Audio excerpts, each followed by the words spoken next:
is cosy, is it? Yeah, it's nice and warm. Yeah. It's just the salads we're selling. So we were just walking through the orchard there and the rain has come down, and today for Organic Matters, brought to you by the Irish Organic Association, we are on Cúlbhac farm, which is owned by Ollie and Esther here, so thank you very much. And we have taken shelter in one of your polytunnels, which is one of many things that you both have going on the farm, between salad and hens and beef boxes. But Esther, this is kind of your domain, so what are we looking at here? Yeah, where we have mixed salad, Mizuna, rocket, mixed lettuce that we sell with our eggs. So we already have a great market with our eggs. So we're adding products. So really interested in growing things, and we grow our own food. And the salad is something that I really want to expand on. So we take this to the markets. We started getting into a few local shops, and it was one of the first things we started selling when we started 2 years ago. Even in the middle of the lockdown, we decided we were going to start selling, and we just put a cooler box at the front gate, put some salad and eggs in it, and that's how we started.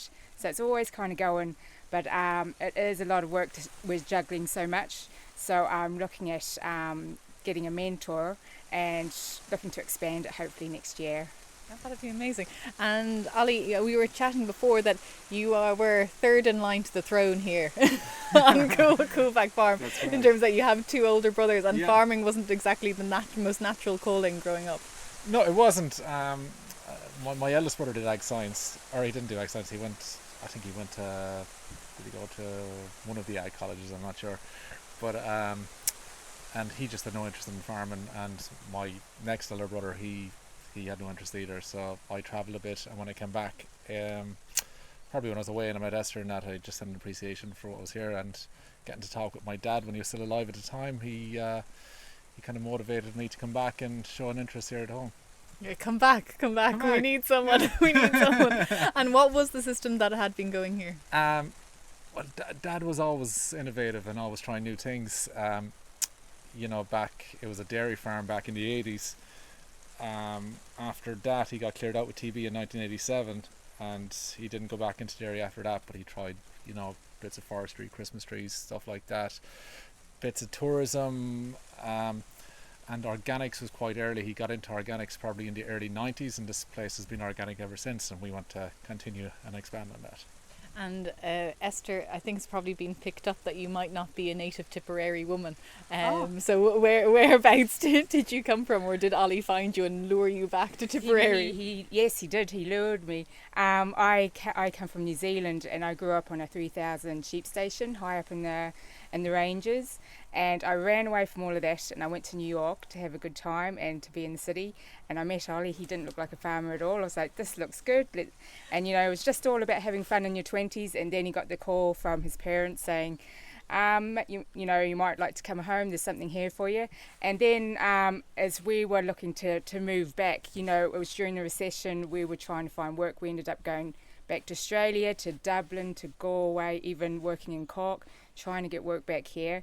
And we landed back here, but we started to feel like we wanted to come back to the land, like having that urge to come back and work on the land. Like I was trying to grow apple seedlings in our back concrete pad in Dublin and that. And so we're doing all these kinds of things, and we got back and got to do what we like doing. That's lovely. And will we? The rain stopped, so will we have a look at your hens? Because I'm dying to see them. Well, I think anyone could tell that we're standing outside a chicken house anyway, but what they won't realise is that these are mobile chicken coops, so you can pull them around. And did you engineer them yourself, Ollie? I did, yeah. I'm not that I'm a builder or anything like that. We like the system of moving the hens around, keeping them on fresh grass, and spreading fertility around an organic farm when you can't bring in fertility, or the options are limited for bringing in fertility. So we decided to build mobile coops. It was a bit of a conundrum at the start, because trying to figure out organic standards with regards hen rearing and space and all that, we had 300 hens in our head, so tried to figure out how to fit 300 hens into a coop that you could move around and meet organic standards. But we came up with this design.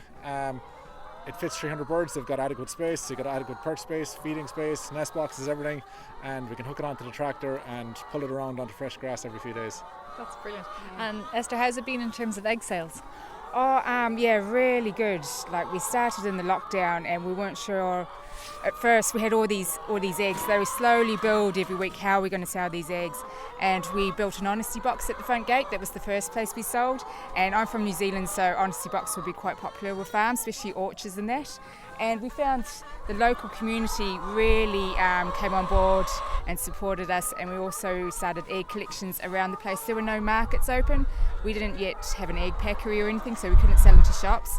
So that kept us afloat for a little while, and then we decided to get an egg packery. So working with the department, that was quite easy, and once we got that done and we got all registered, we're in local stores, the urban co-op, neighbour food, Limerick, markets, and it's been really good. So because I go into the urban co-op and I see Esther's eggs and I see George's greens as well, which is your son. I'm assuming. Yeah. So it's kind of a nice family enterprise. Ollie, do you have anything named after you yet? Well, we've started doing, last year we planted hazels, and we're trying to get into some bit of nut production, and we're going to call it probably Ollie's Nuts. That'll be a bestseller, will it? Ollie apostrophe S nuts. The market research that went into that might be a bit sketchy, Ollie. I'm not casting any aspersions, but we'll have to see. But in terms of the eggs, I mean, we've just come out of this avian flu lockdown as well. That was nationwide. Was that quite difficult for you in terms of producing organic eggs?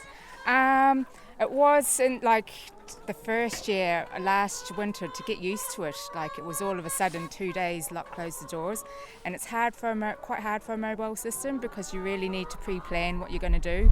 And I think going forward in the future, we're going to have winter housing anyway, because I think it's going to be a yearly occurrence. So we use polytunnels. We ran them from the house covered into the polytunnels just over there, but and that's worked fine. But these birds love being, they're used to being outside. It was quite a long time this year, 5 months. So we're going to set up a winter housing as well. And also we found the houses get hard to move in the winter, so it's probably a good time to have a break anyway. Kind of the end of November, it gets too muddy, and we did get stuck. Do you think you'll expand the eggs? Are the eggs going well enough for you that you could potentially get more hens? Well, actually, we did have a third house, and we've actually brought them back and become more efficient because of rising feed costs and lockdown and avian flu lock-ins and stuff like that.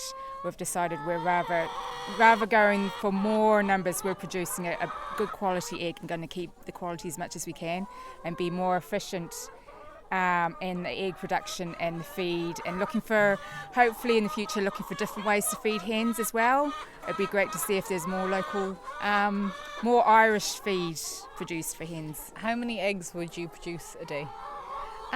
We produce around 550 maybe. Really? Yeah. And do you sell out every week? Do you have enough demand for that? Most weeks we sell out. If there's something going on, long weekends or things like that, it does vary a little bit. But we're doing very well. Yeah. Will we have a look at the beef side of things? We can do. Yeah. Okay. Yeah. Say goodbye to the chooks.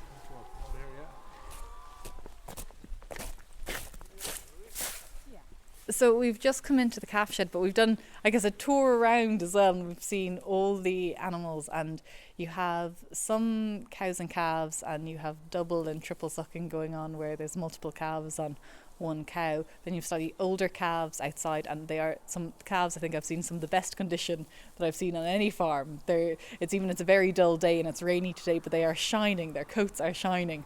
And we've come into another calf shed, and we've got other Angus calves in here as well. But what I'm interested in is how you feed them and what you feed them with, because you collect milk from an organic farmer, Sean Condon, who we interviewed a while back, but you collect it in a bulk tank that you have here. Is that what, 3,000 litre bulk tank? That's, what is it? I think it's 1,200 litres. 1,200, yeah. My math isn't great. Yeah.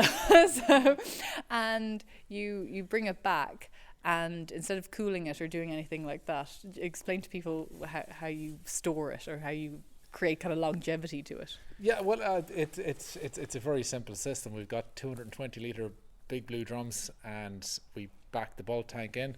We put the milk into the drums. We add some yogurt to it, put a heating rod in at a low temperature for maybe 12 to 24 hours, and at the end of that period, it's yogurt. Nice, thick, loopy yogurt, and the calves absolutely love it. That's so clever. How did you think of it on the first day ever? I must have read it somewhere. I just came across it somewhere. I picked it up somewhere anyway. Well, I have an ice bank for the milk, but I haven't used that in probably 2 or 3 years because the yogurt keeps so well. And how long does it last? Well, I'd make a batch probably every day. We're getting a week's supply of milk at a time, and it's without cooling, it's still keeping. Because I guess in an organic system, for anyone that doesn't know, you have to feed organic milk to calves. In an organic system, it has to be whole milk that's fed to calves. Yeah, they can't get milk replacer for the first 12 weeks, so it has to be whole milk. Because we don't produce the milk on the farm, we've been dealing with Sean Condon, and he supplies us with the calves and the milk. So he's making a good living off us. Sean would say you're making a good living off him. But what's the end product for the calves then? Where do they go? Year on year it depends. Sometimes we'd finish them. Sometimes we'd sell them as stores. Either or. We'd finish a few at our stores, but then this year we started getting a few animals processed and selling because we have our customer base with the eggs and salad, and we've just started advertising boxes and selling beef boxes. Oh, that's brilliant. How's that going? We've done one animal and we're on to our second animal since December, so yeah, it's ticking away slowly but nicely. That's brilliant. And I guess because people will have heard of other organic farmers, so is that kind of your aim, that you'd like to be getting about €14 per kilo for your beef? We're getting 15 at the moment. Yeah, and that's across all cuts, so we average out. Was the first animal we did, it was kind of for winter packs, so we're doing maybe 4 to 5 kg packs and selling them as that. The last animal we did, we haven't really started selling it yet. We've just got it back probably a couple of weeks, and we got a lot of burgers and steaks more so this year, so we're going to maybe market it over the summer as kind of summer kind of barbecue packs. And Esther, what do you think of all this? When you ring up your dad or your family back home and tell them what you're up to, what's the response? Well, they were probably really traditional farmers, and they just, they were farming on a big scale, and they probably didn't think you could make a living off a small farm, but we actually started the eggs. We were looking at what can we do to start a living on the farm, and what could, first of all, I do, because we had young kids, so we started rearing calves and selling eggs, and that was going really well, and we found that Ollie could give up his job too, so we could expand, and we are making a living off 100 acres. So they probably think it's amazing, and that we're doing different things, and that we're organic and selling local food, and it's good food as well. Yeah, then there's probably a good feeling, and it's probably that you're nice that your kids are involved as well. George's Greens, but then you're talking about your daughter Tilly knowing all the names of the calves coming through and everything like that. So that was kind of nice to be a nice family process too. It's making us a bit lazy in terms of having to memorise stuff, because the kids can do it for us in terms of calves, which calf is which and what number they are. It's very handy. Yeah, we've got so many little businesses on the farm that we're going to expand slowly, and it's for them in the future, like the apple trees that we're grafting and planting, the agroforestry, the currants, that's all future, and hazelnuts, that's all future kind of projects. And if you think about it, in the future they could probably earn a living each on the farm, and they're also talking about their own, setting up a farm cafe, and they're already talking about all this kind of thing that they want to do when they grow up as well. Little entrepreneurs, essentially. Yeah. That's what they kind of get it. They come to the market whenever it's their day off, they're here whenever it's their day off, so it's just part of what they grow up with.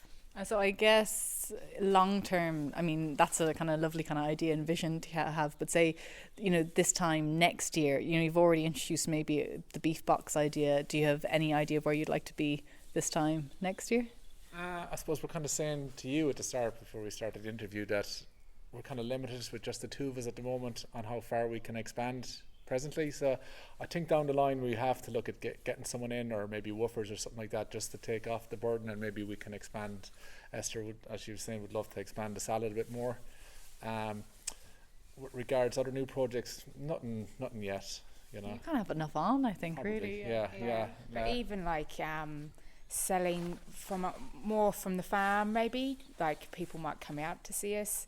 Or also retail is really taking off, and we're also getting a lot of food in local cafes and restaurants and hotel. So selling local food to local people. So we just want to like bring it in closer. Like starting off, I had to drive to Galway with a few trays of eggs just to get it selling, and now we've pulled the business back. So even in the future, selling from the farm would be our goal, one of our goals.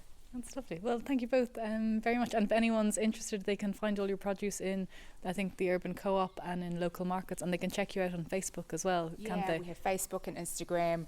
That's where we really get in touch with the locals and our customers and people that are interested in farming and maybe getting into it themselves. And in the future, we want to start up a website as well to sell direct to people. Brilliant. Yeah, so anyone that's interested, definitely check out the page on Instagram. I follow you guys on Instagram, so yeah, it's absolutely brilliant. But for anyone listening, you've been listening to the Organic Matters podcast, brought to you by the Irish Organic Association. And for more information on organics, you can look at www.irishorganicassociation.ie.